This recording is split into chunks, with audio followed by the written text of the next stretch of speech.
Hello! Kumusta po kayong lahat?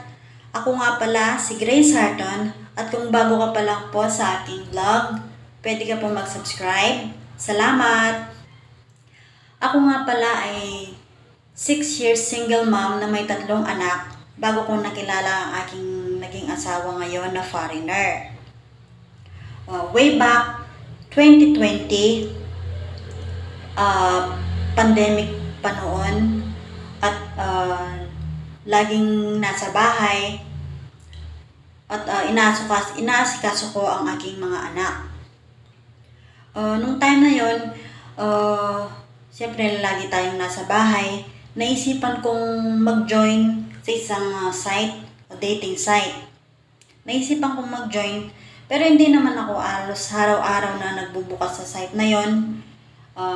Every other day yung pagbubukas ko kasi may Facebook, may Messenger, yon. Isang araw, itong napangasawa ko ngayon na foreigner, nag-message siya sa akin. Ang sabi niya, "How are you?" Sinagot ko siya after 2 days. Kasi makikita mo naman sa notif kung may nag-message sa'yo. Bali, nung pagbukas ko ng pangalawang araw, yun nga, nag-message siya sa akin na, "How are you?" Sinagot ko naman siya, "Hello, I'm good. I'm good today." Doon, doon na nag-start yung unang pag-message niya sa akin at nag-reply ako sa kanya. Tapos, nung kinabukasan, may na-receive na naman ako message sa kanya na tinanong niya ako, "Are you living here in the US?"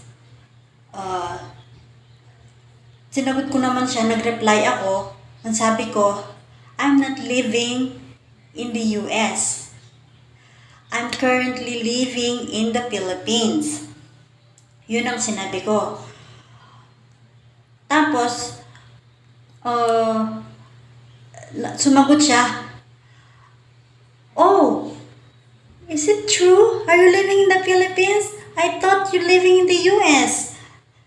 Yun ang sagot niya sa akin. Ang sabi ko naman, "No, I'm living in the Philippines. I'm a Filipina." Then sumagot siya, "Oh, nice." Then sumagot naman ako, nag-reply ako, "Thank you." Doon na nag-umpisa yung pag-uusap namin doon sa dating site na yon. Then kinabukasan, tinanong niya ako kung meron ba akong Facebook Messenger. Yung Facebook Messenger, public naman yan. Doon makikita yung kausap mo na totoo talaga siya. Kung meron siyang Facebook Messenger kasi social media yan. Kaya, nung tinanong niya ako, sumagot ako, oo. And then, tinanong niya kung ano pangalan ko sa Messenger. Okay lang ba kung i-add niya ako kung mag-send siya ng friend request. Sabi ko, okay lang naman. Kasi nung time na yun, single mom nga ako, wala naman akong boyfriend o karelasyon na iba, kaya okay lang.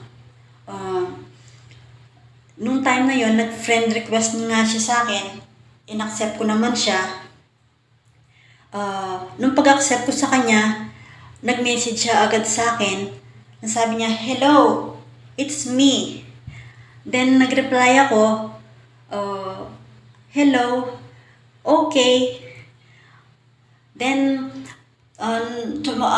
nag-message ulit siya sa akin, "Can I call you now?" Ang sinagot ko naman, "Yeah, it's okay.